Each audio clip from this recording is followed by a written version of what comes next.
here. Earth care, people share, people care, fair share in education, and permaculture. This is the permaculture motto. Earth care, people care, fair share. Didi, Ananda, Devapriya.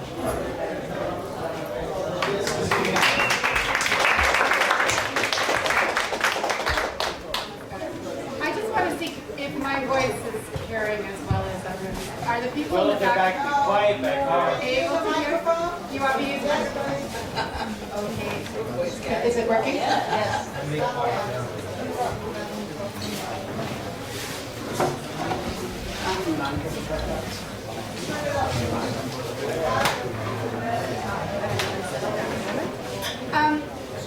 Let's just do a quick people care check-in. Please, can you just show me, like, how's your energy right now? This would be super inspired, and this would be like, oh, yeah, I'm tired. So, where's your arm? Okay, good.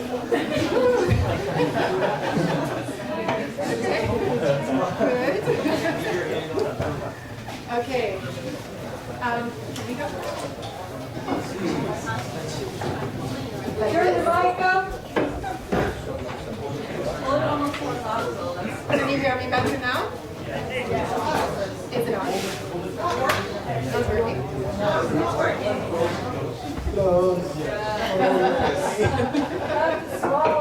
Maybe we can close the door. So, I'd like to begin with the story of an unusual young entrepreneur that I met when I was visiting in Holland. I was visiting a partner school in Amsterdam, Hestia School, and there was this young 5-year-old, actually maybe 6. His name was Michael. He's recently arrived in Amsterdam from a diplomatic family. He's African American, and when I met him, he was busy serving everybody, including myself, sand soup from the outdoor kitchen. And he proudly announced to me that he was going to save the earth. He said that he is going to buy a biodiesel truck. And he was very, very specific about this. And already had taken action steps. He had set up a lemonade stand outside of his neighborhood. And he was already collecting donations towards his biodiesel truck. When I asked this child, I was really impressed. And when I asked this child, where did he get this dream? No? And he said, because my teacher said that we humans have been destroying the planet. And so I am going to save it. So all of you who are educating children, what you do makes a very big difference. Let's go forward. I hope you recognize this face. Yeah, Greta Thunberg. So this young woman, young girl, at 15 years old, decided to school strike. Strike for the climate. Because, and I'll read some words that she said. She said, in school, our teachers showed us films of plastic in the ocean, of starving polar bears and so on. I cried through all the movies. My classmates were concerned when they watched the film, but when it stopped, they started thinking about other things. I couldn't do that. I couldn't get the images out of my head. She was actually diagnosed as having Asperger's.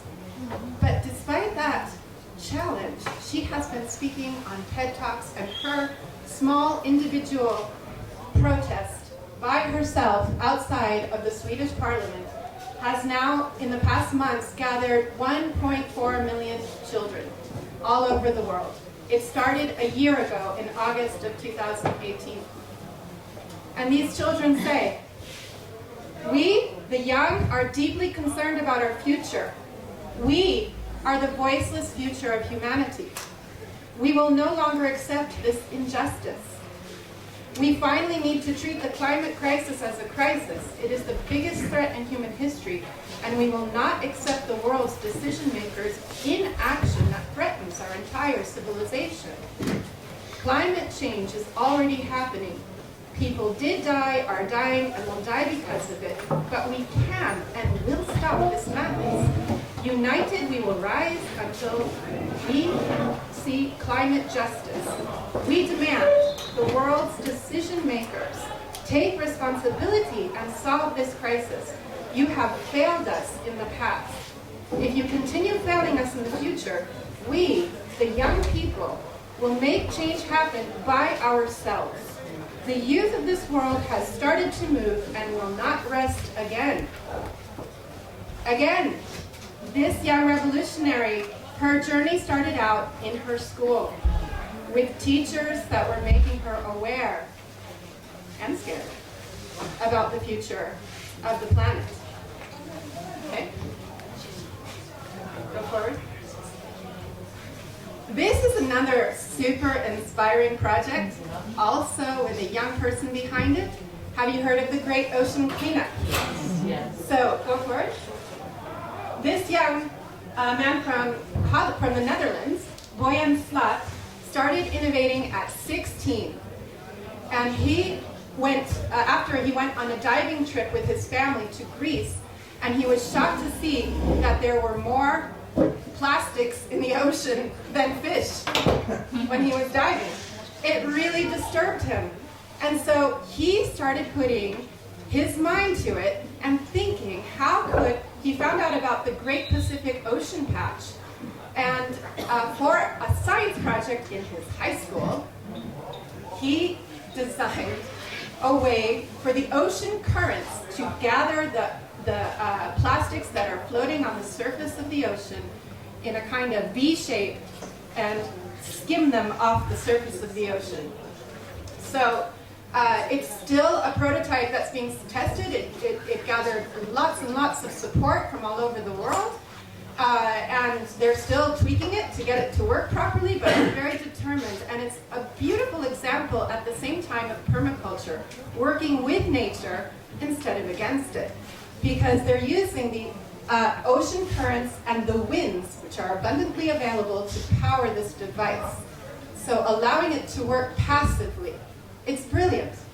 So again, this is a young person stepping forward.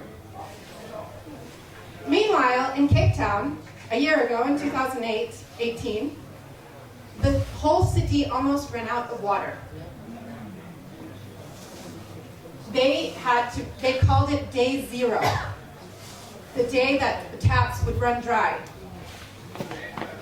And people were lining up already to get water. The water was being rationed down to 50 liters per person. And in the end, because the entire city cooperated and moved together, because they knew the amount of social and economic disruption that would happen if there was not a drop of water when you opened up your taps. I mean, it affects like the cooling system for electricity. The consequences were just unimaginable, what kind of dislocation and crisis and humanitarian suffering this would cause. But people did manage to reduce their consumption by half, and luckily the rains came back after a 3-year drought and filled up the reservoir. Theoretically, this is a 1 in a 300-year drought, but with climate change, they think maybe for the next 10 years it will be okay. So it is an example that human beings can actually change fast their habits if they have to. But unfortunately, it takes a day zero to mobilize real change in behavior that dramatically can be measured and make a difference. I hope we don't have to wait that long, because day zeros might be coming more frequently and in more parts of the world. So let's move forward. I think, there's a Chinese saying, dig the well before you are thirsty. very simple, but a lot of wisdom. Doesn't need much elaboration. We need to think proactively, and we need to equip the new generation with tools for creating a resilient and abundant and prosperous future. Because that's what nature does. That's how nature operates. And if we cooperate with it, use its forces in the right way, we do not have to be heading towards day zeros. We can create an amazing resource on this planet that's much more equitably distributed. But it takes principles, it takes values, it takes a shift in thinking. Let's go forward. How many of you, besides during Armin's presentation, that doesn't count, know or have been familiar with the word permaculture? Could you just show? Not everybody. Okay. So, but there's a good percentage, and that's really encouraging to see. So those of you who have heard of permaculture, it's very likely that you're familiar with it in the context of gardening, right? So that's how most people are aware of permaculture. However, permaculture is not just a way of gardening. Permaculture is a way of making decisions. It's a way of thinking. It's a design system in which we are not just passive consumers, but we are actively considered designers. What we do, we think about, and we think about how we can do it in a way that is similar to ecosystems. Yeah, in a forest, is there garbage? That wasn't put by human beings. Does a forest generate waste? That isn't used by the system? No. So nothing's truly waste because another part of the system breaks it down, uses it up, and regenerates it into the system. Yeah, that's how nature works. It creates cycles. There isn't really waste. What is waste? Anyway, in permaculture, there's kind of a saying, waste is just something put in the wrong place. Yeah, I mean, it's where we haven't thought through the entire cycle. I find it very ironic that plastic is considered cheap when it takes the earth billions of years to create that resource, and when it could be recycled in a much more efficient way than it is now. Okay, because it's wonderful, but it needs to be used properly. Okay, so go for it. So at the heart of permaculture, again, I had participated in the end, several permaculture courses, 2 design courses with Rakesh, who unfortunately wasn't able to be with us, but he's a great teacher. And I felt at first that it was this very complicated kind of, you have to sort of have an engineering mind to wrap yourself around it. However, permaculture in its essence boils down to 3 ethics that are at the heart of permaculture and inform all of the other principles and decision-making that happens in the process of design. And these are earth care, people care, and fair share. And so these are relatively easy to understand. Fair share is a little bit more, I'll try to explain it, but I saw a new iteration of this when I was at the London Permaculture Festival last weekend, and they're now calling it future care. So earth care, people care, and future care. Yeah, which I think I see some heads nodding, which I think means that that probably resonates more rapidly with people. So fair share, you have to explain a bit. So earth care, thinking about whether this decision, whether this thing is good for the earth. How can we take care of the earth? What's our responsibility towards the earth? And at the same time, how can we meet people's needs? These don't have to be in competition with each other. There can be that beautiful intersection of where something that meets people's needs also takes care of the earth. And fair share means the resources are not only for us. We have to think about leaving resources that are necessary for the well-being of the other beings that we share the planet with. That's fair share. One example that Rakesh used is if you have a cherry tree, often the farmers will try to think, we'll be upset when the birds start eating the cherries. He's like, but the birds are doing a service to you. They eat the cherries, but they leave behind their droppings, which helps nourish the earth. And they need to eat too. So it's fair share. We shouldn't think that we have to act, completely consume all of the resources, harvest absolutely everything. Some things we need to leave for the ecosystem itself to thrive.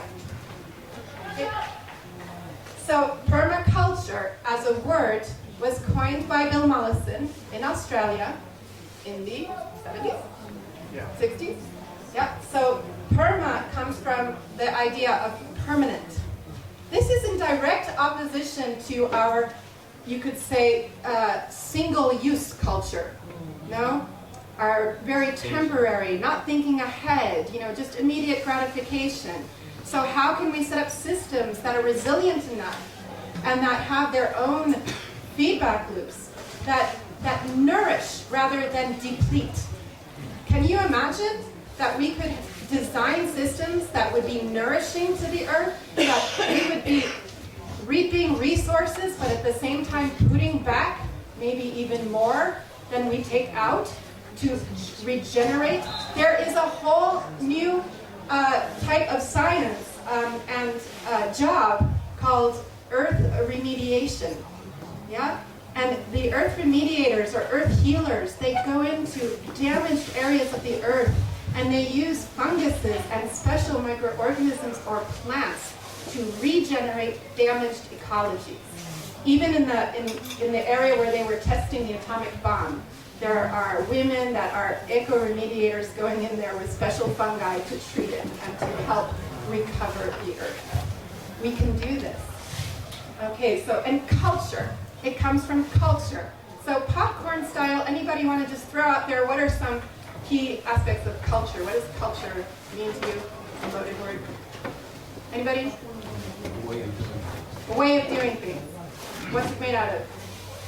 What creates culture? Cultivating. So it's something you cultivate. It's something that you practice, no? And then it becomes culture. A way of life. A way of life. Okay. Move forward. Anybody else? Like to make a system to make it more efficient, beauty, more. Yeah. Yeah, you're thinking also like the aesthetic and the refined sense of culture. Very nice. Okay. How about the idea of it being ongoing and feeding off itself and growing? Okay. I'm thinking of yogurt, Yogurt starters. Okay, nice. So I just added 3 things here. Attitudes, habits, and values. Not necessarily in that order, but in fact I'd say values. It starts out with values. Know what you give importance to as a people, as a society. What's important, what's not important. This is what's given attention, maybe in the media, in the way we talk, in our books, and how we think. Attitudes, worldview. And out of that's derived behavior. And behavior turns into habits. Behaviors you do automatically every day. Behaviors, traditions, ways you celebrate, ways you look at different seasons. No? So all of these things together form culture.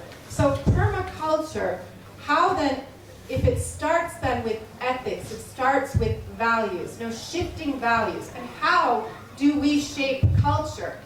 What is a way that we shape culture?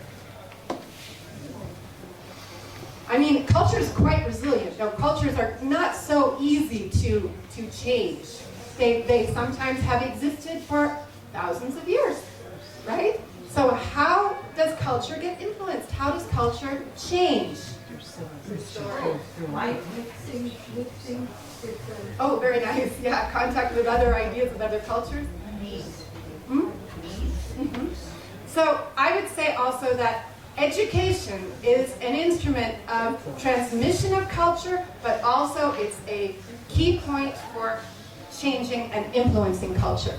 So when you're educating the new generation, you have opportunity to influence values, to influence behavior, to influence what kids believe about themselves, about the world. Already, Arun has put that really eloquently. The way we can shape their outlook. So you already know this, but lifelong worldviews are shaped before 6 years. In early childhood, already this way of thinking, the way of relating to the world is already being shaped. Go for it. And so I wanted to just interject here a little energizer and something to help you learn the permaculture ethics. And I'm going to link it to a personal story. Because when I was little, there was, some of you who grew up in America might remember, give a hoot, don't pollute. Oh, yeah. So I grew up during that period when that was on television, and I was only allowed to watch cartoons on Saturday mornings, and that was always being interjected as a public service announcement in between the cartoons. And there was this owl, and his message was, give a hoot, don't pollute. And there was probably a jingle that went with it. It was very attractive to children. But, you know, I cannot throw stuff on the ground. I just can't. Even sometimes when I've been in countries or places where people have, no, just throw it on the ground, there's no dustbin. I can't. I suffer. I just can't. It completely brainwashed me in the best of ways. You know? And so, you know, one way that we absorb and remember things is also through simple cultural things like jingles or songs. So I came up with this song when I was on a exchange trip in Scotland with the children in permaculture, taking some kids out to the forest. They were dressed head to toe in rubber because it was raining like it does every day in Scotland. And we were going to go to the forest anyway and play in the mud and have fun. But we first started out with remembering the ethics. So I made up this song, and I'd like to invite you to join me, but you're going to have to join me with some actions, so stand up.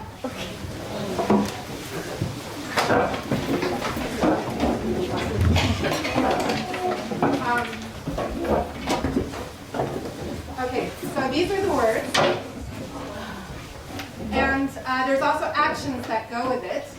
Okay, so we take care of the earth. Touch the earth. We take care of the earth.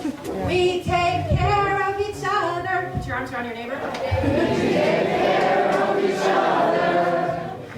We take care of the earth. We take care of the earth. We take care of each other. We take care of each other. And we share, share, share with everyone, everywhere.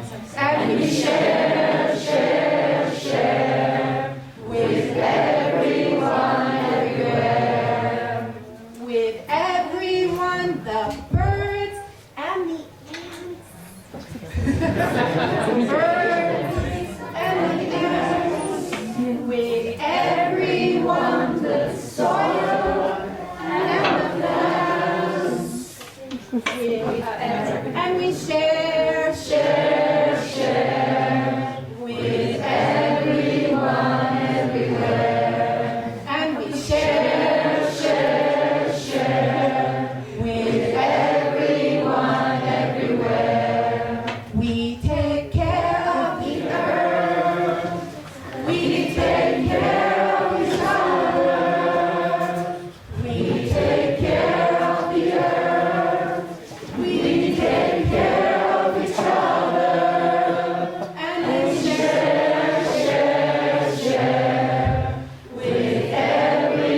That's easy and fun.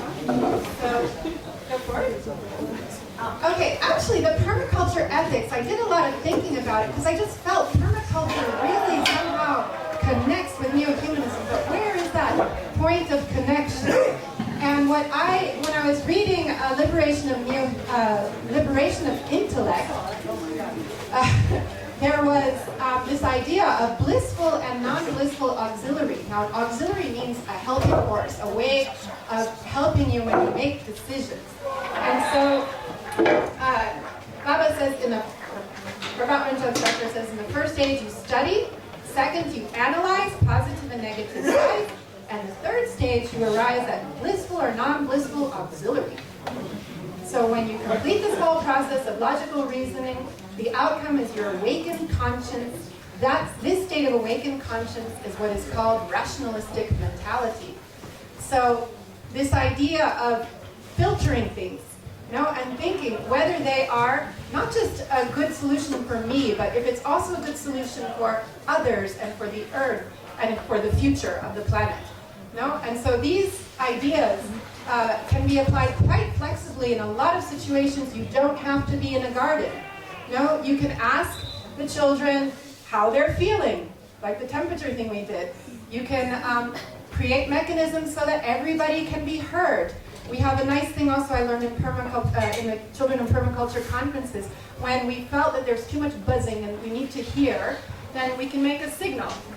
And the signal just passes through the whole group like ripples like a virus and silences the room. And anyone can initiate it. It doesn't have to just be the person who is at the front. Go for it. One thing that I think also helps facilitate the teaching of ethical thinking is thinking out loud.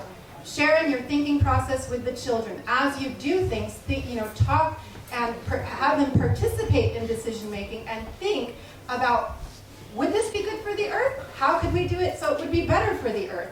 Are we thinking about everybody here? And not just with this, but also with other permaculture principles, we can apply this. In fact, in our methodology, in our book, we devoted a whole section. When we describe the principles, we try to break them down in a way that's easier to explain to kids, but mostly through questions, mostly through open-ended questions that you can use to get them to think and to use it anywhere during the day so that it becomes a habitual way of thinking. I don't see teaching permaculture as like, okay, we're going to learn permaculture, it'll take us 2 weeks. No, it's something that needs to be continually reinforced because it's about a cultural shift, about a shift of attitude, a shift of values, a shift of way of doing things, and it needs a lot of reinforcement. You guys said the other day, kids get really excited about recycling, and then they move on to something else, and they seem to forget it. So it needs continuous reinforcement. We have a poster. This is an example of some of the questions, but you can get this poster at the piano this afternoon if you like your school. Go for it. And there's many more principles, but we don't have time to go into it. But it's about thinking like an ecosystem, learning how to mimic the way nature does things. Produce no waste, like I talked about before. Use small solutions. Respond creatively to change. Yeah, and I really feel strongly that this is one of the literacies that we're missing. We teach kids to read and to write, but we don't teach them how to read the earth. When I was taking my permaculture course, it was just so fascinating to walk around a property I knew very well and to have my eyes opened by Rakesh, who could say, see how you can tell where the water's flowing here? See how you can see what resources the earth is lacking? The weeds, or dynamic accumulators, as they say in permaculture, tell you exactly what the earth needs. And for example, I just went outside today and I saw these flowers. And this dynamic accumulator, I learned last year on a hike around this region that this is an area that was rich in copper. There were a lot of copper mines. And the way they could tell where the copper was because this flower grows there. Yeah, so this flower is an indicator of copper beneath the earth.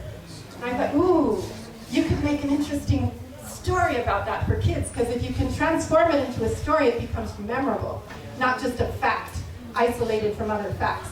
No, but I don't have the story yet, but something like I was thinking maybe You know, you could have a story about dwarves that are mining in the earth, and then there's these fairies, and they somehow need to mark where they're going to meet because they're not allowed to meet, and so they have a secret code of planting flowers. Something like that, no? But coming up with ways to creatively touch the imagination and help children then to remember it better. Like when Rakesh was teaching, he talked about the walnut tree, and walnuts don't like to be around too many other plants. Their leaves are a bit poisonous to other plants. They're acidic, but they suffer if they're alone. You know, they don't grow well if they're completely alone. So, do you know people like that? I thought, that's a personality. I can remember that. I'm not good at memorizing disjointed botanical facts. No, I have to always look at a book. But I can remember a personality. And so, you know, thinking like that, all of these plants have their personality. How can we present it to children as if we're introducing them to our family, you know? And to get to know other relatives and what they're like. Oh, that was my, sorry, go back. That was my definition of echoliteracy, the ability to understand and connect with care to the needs of other living beings and natural elements. I think we should be teaching it. Yeah, and another thing is how to awaken authentic love for nature. We talk a lot about loving nature. Is it enough just to talk about it? Is it enough to have nice songs about it or even stories about it? Love implies a reciprocal relationship. It is not a one-way street. Yeah, love implies two ways. And so it means establishing relationship. You know, go for it. Contact with nature is not the same thing as connection to nature. There are plenty of kids that have tons of time spending time outside in nature. They're not necessarily loving and protecting it. I work also in rural region of Romania, and there's lots of kids that spend a lot of time outside doing chores for the family on their farms, but they see it as a chore, you know, and they just can't wait to go to the city and have a real life or go off to Spain. No, they don't value it. So what creates that sense of value, that sense of passion for nature and that desire to protect it? In fact, one thing that really touched me in the conference was this quote. The problem with most environmental education programs is that they try to impart knowledge and responsibility before children have been allowed to develop a relationship with the earth.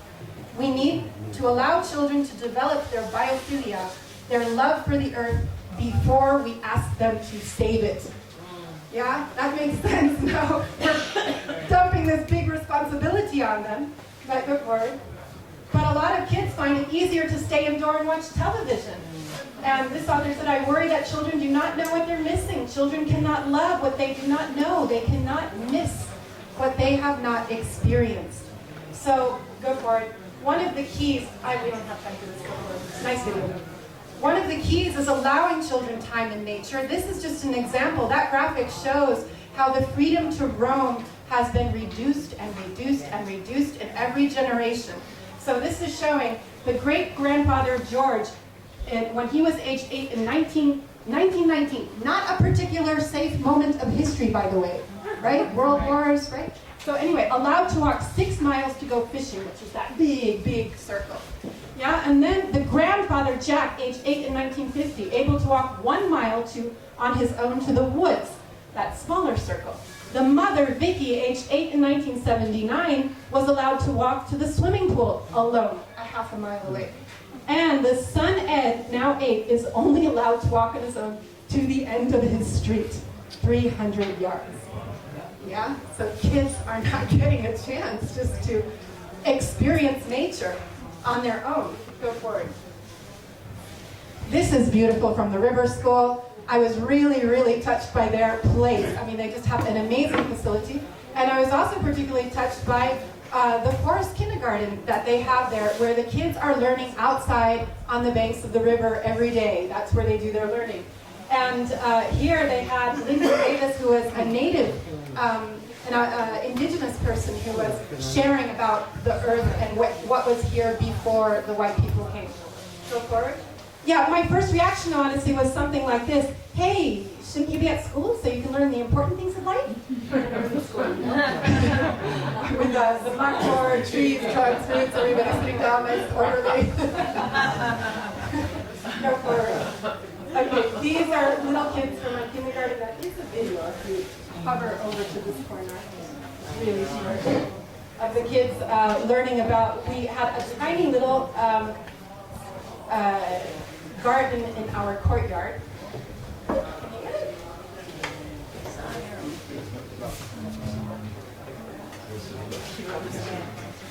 Oh, there it is.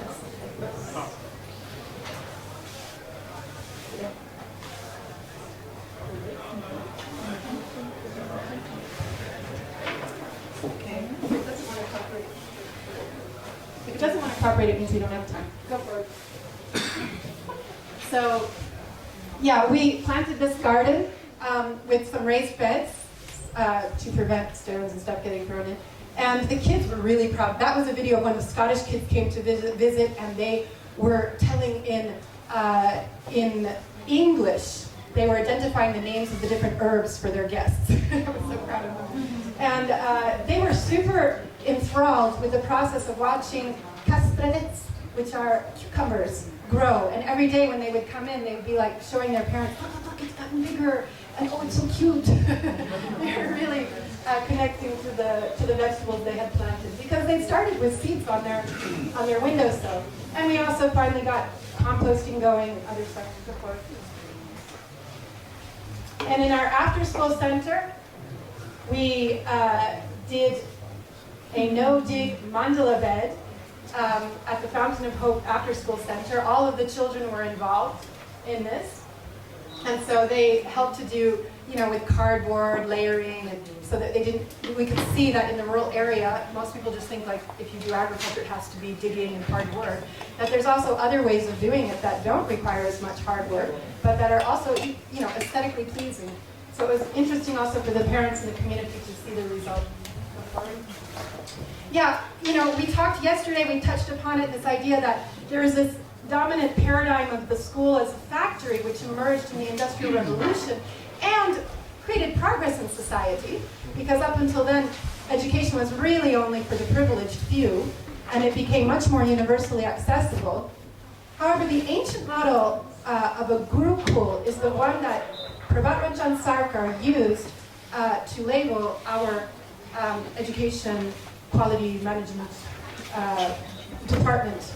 Yeah, we call it Gurukul. Why? Because a Gurukul is a completely different paradigm. And we are moving into a new age where communications become lateral. No, it's no longer so top-down. Society's not top-down anymore. You Google things when you want to know them. You don't go to, it's just a very different society than the one that was when the factories first emerged after the post-industrial revolution. So we have to think, what does that mean for education? How's education going to keep up with children that now aren't just top-down, that are able to access information in other ways? We have to teach them how to think, how to filter information, how to make ethical choices. Yeah, how to bring those ethics into everything you do. Because that's essential, for being able to survive. And the Gurukul was this model of people gathering, sending their children to the house of a very respected, wise, spiritual elder in the community, who then lived together with the kids and taught them daily household things. And as well interweaved wisdom teaching throughout the day. So it wasn't really school the way we think of it, but it was it was a way that created people that wrote the Vedas. Yeah, this was a particular system of educating young people and educating a society that led to great achievements on the spiritual and moral level that we still are reaping today, the benefits of that. So it's impossible to go back to the past, and that's not what I'm implying. We need to synthesize things towards a brighter future. But I think rethinking our model of education and the role of the teacher and as you said so eloquently also in the morning, modeling is one of the best ways we learn. So the enthusiasm, the passion of the teacher, that's what really helps to transmit the authentic love of nature and earth. So I think adults' roles in mediating children's relationship with the earth, it's different to just throw them outside, you know, so they can play outside and have some free time and people are checking their phones, than if an adult is going with them on an herb walk and pointing out what these different herbs do. You know, this is chicory, this is in a lot of our food. You know, this chicory root that goes in our Inca, like the orzo or café de orzo. No? So opening up their eyes, helping them to see the world differently, helping them to gain that literacy. Like any literacy, yeah, I mean, familiarity you can have on your own, but to achieve mastery and literacy, you need to have somebody to guide you. And that's that kind of gurukul relationship, you know, having a wise, inspiring person to take that journey with you. Go for it. So I'm just going to now do a review, a kind of summary of some of the ways of teaching permaculture principles to children. It'll go one by one. Go for it. Songs can be a vehicle. Go for it. Outdoor learning. No, not expecting that we're going to cultivate a generation of earth warriors and protectors and healers of the earth, and etc. if we're doing all our learning in four walls. Yeah, so how can we redesign our way of thinking about school spaces so that the outdoors isn't just a free time area, but it's a place of exploration and discovery. If you're in a kindergarten, you're aware of making corners in different parts of the room. How can you make learning centers outside as well? Would that help? You know, and making the wild a part of their experience, not just even the lawn or the courtyard, but taking time to go on trips into the wild. Like Rega has an amazing program in Oregon, taking kids on these wilderness walks, and she'll be in the neohumanist showcase in the afternoon, so you can connect with her. It's a beautiful program. Really opens up children's. I like the idea of grandfather tree. You know, as they go through, there's kids that still meet her in the downtown and say, "Oh, how's grandfather tree doing?" No, because just by giving a name to a tree, it becomes an entity. It becomes a friend. No, it's not just a tree. It's grandfather tree. Okay, go for it. And personal example really at the center of this. So learning through personal stories. For example, one way, besides biographies or just your example of enthusiasm and curiosity, is you've got a wealth of stories and experiences that you can share directly with children. Yesterday when I was in Vishala's workshop, Linda Baker's workshop, you know, she asked us a question. Please share an experience of a special experience you had with an animal. Well, several of us chose plants instead. But we had so much to share on that. No, so you can transform those into stories that you tell to children. It's not hard. You just put on your storytelling voice, slow it down, add some details. I love doing this. It would take another workshop to do that, but the mic's not working? Okay. And yeah, your curious attitude of wonder and awe in nature. When we were planting, for example, my teachers at first were putting on rubber gloves to do the planting. And I was like, no, let's touch the earth. We have to show the children that it's okay to touch the earth. But there's worms.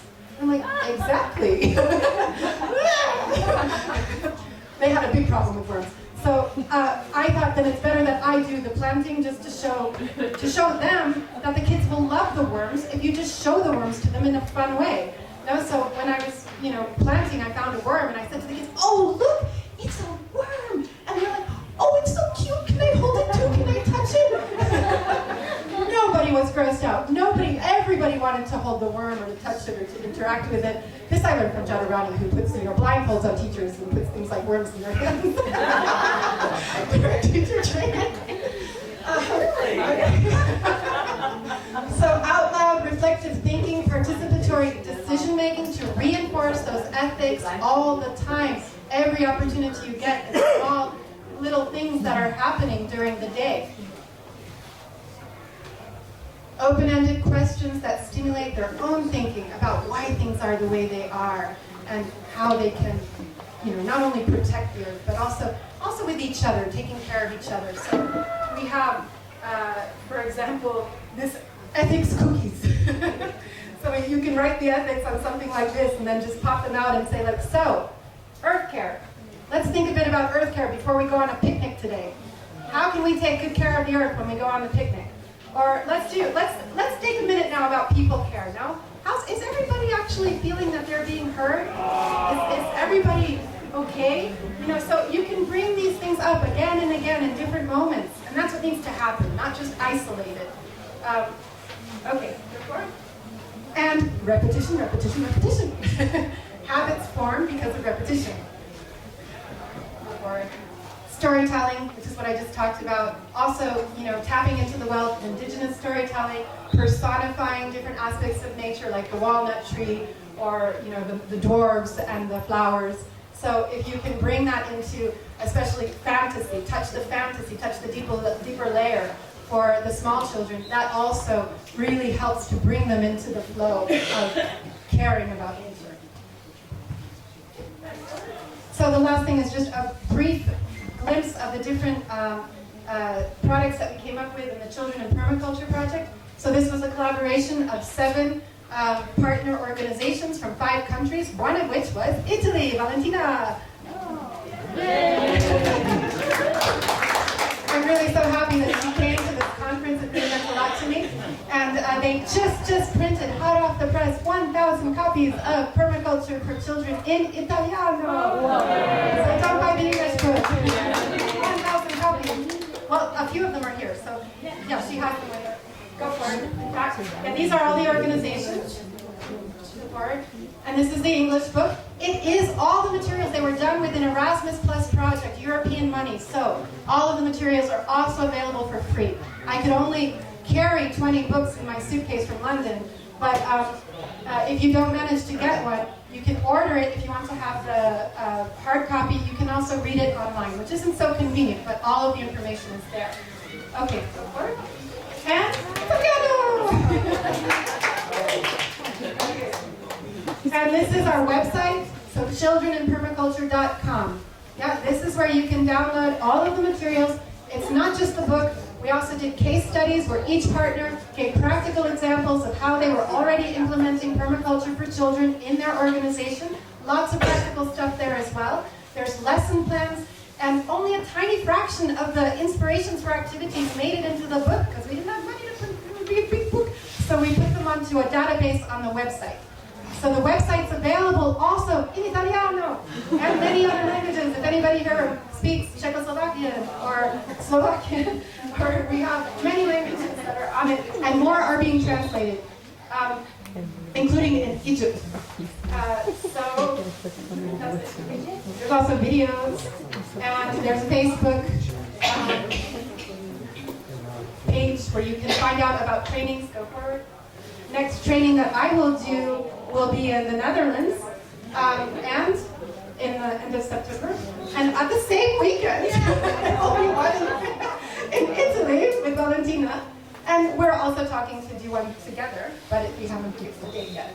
So if those of you who would like to host a training in your school, please talk to us, because we want to see, our vision is to see the children in permaculture to be taught to all children in all schools. I was talking to somebody from the Permaculture Association of Britain, and they have a woman who's just focusing on talking to the ministries and seeing how they can bring it into national curriculum. So, and it's been already, I was so pleased to see in the Permaculture 100th anniversary magazine, on the front page, there is an advertisement for it, and it says it's recommended by the Scottish government. And we had all kinds of really top names in the outdoor learning field that commented on it, including Richard Loop, who wrote The Last Child Left in the Woods. Very famous, and a famous professor from Sweden, whose name I can't pronounce right now. But anyway, many people are on the credits, on the back, the blurbs on the back of the book. This was a video, but it's 6 minutes long, and I'd rather use the time to allow you to give questions, not only to me, but also to Arun, so we can interact a bit more before going to Kippa. Yes, so, questions?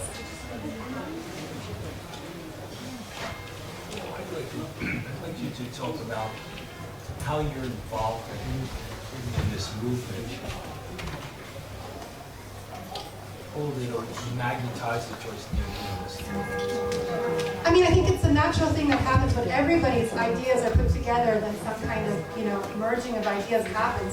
It was a wonderful collaborative project, really, because Rakesh brought in, he actually asked me to come in, do the project, because when we were on the PVC together, had that discussion about the walnut tree, he's like, you must meet Lucy.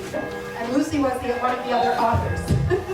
And he's like, and he really felt that neohumanism and permaculture should intersect, that it was a very natural thing. And I think that what happened was, often when we were writing the book, where I was pulling it was that we need to think about the relationship and not just the activities, but the heart. How can we bring more of that love for nature and the subtle aspect of it, touching that deeper level of the child with metaphor, with narrative, to awaken a deeper part of their awareness. So what I'm asking Didi to share is that her involvement with this movement, I think, is a model for all of us, because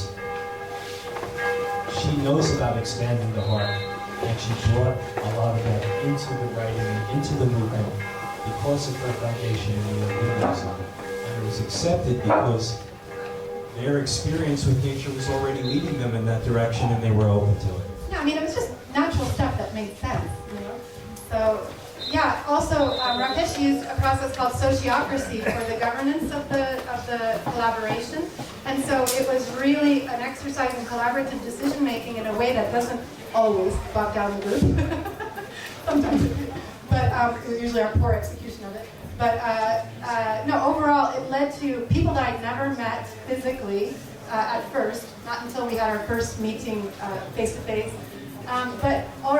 Doing things like just people care. Let's check in with everybody at the start of the meeting. How is everybody? At the end of the meeting, what are you looking forward to? What are you going to do next?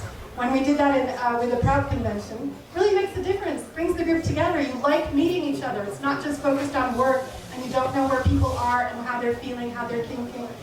So it just helped to create a nice bond. So I learned a lot from the process, and it was really many times I've been in gatherings where I've been very inspired by somebody and want to collaborate further, but once I'm back in my field, didn't manage.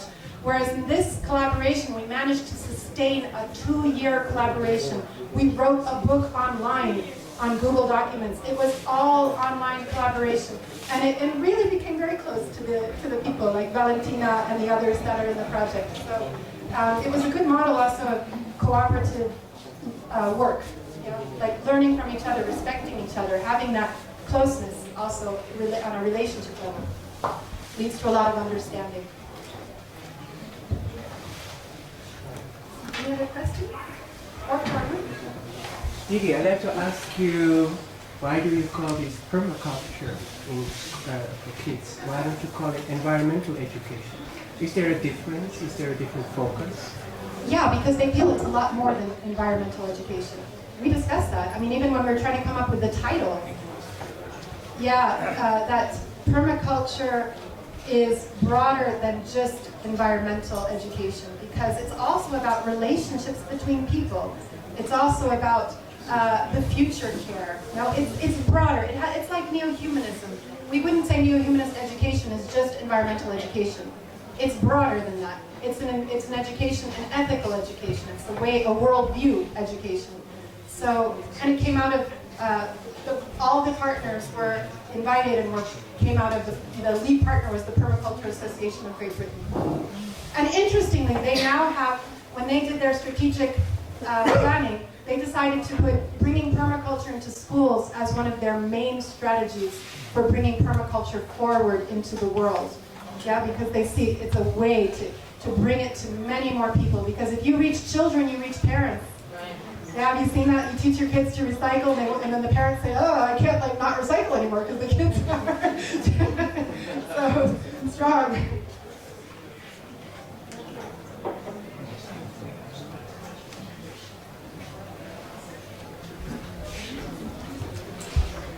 So thank you very much. I'll see you.